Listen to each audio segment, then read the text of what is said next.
एक दूर दराज गांव में रहमत नाम का एक गरीब किसान रहता था। उसकी जिंदगी सादगी से भरी थी। हर सुबह सूरज उगने से पहले उठता, बैलों के साथ खेतों में काम करता और शाम को थककर घर लौट आता। उसका छोटा सा परिवार था, पत्नी और 2 बच्चे। उनके पास बहुत कुछ नहीं था, लेकिन जो था उसमें वे खुश रहते थे। एक दिन खेत में हल चलाते समय रहमत के बैल का पैर किसी सख्त चीज से टकराया। जब रहमत ने जमीन खोदी तो एक पुराना लोहे का घड़ा निकला। घड़ा खोलते ही उसकी आंखें हैरानी से फैल गईं। वह घड़ा सोने के सिक्कों से भरा हुआ था।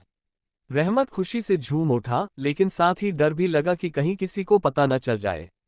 रात को वह चुपचाप सोना घर ले आया और अपनी पत्नी को दिखाया। पत्नी ने कहा, ये तो भगवान की कृपा है, हमें इसका शुक्रिया अदा करना चाहिए।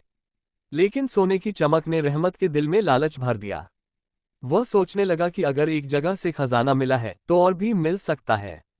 अगले दिन से रहमत ने खेत में जगह जगह खुदाई शुरू कर दी। उसने खेती बाड़ी छोड़ दी, बच्चों की पढ़ाई की परवाह नहीं की और पत्नी की बातों को नजरअंदाज करने लगा। अब उसका दिमाग बस खजाने की तलाश में लगा रहता।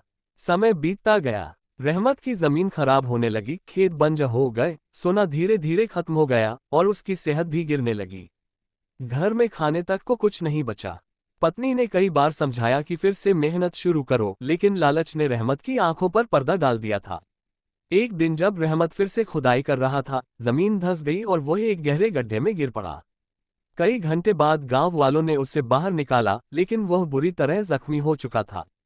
इस घटना ने उसकी आंखें खोल दी। रहमत ने बचे हुए सोने को गांव के मदरसे को दान कर दिया और खुद फिर से खेती करने लगा।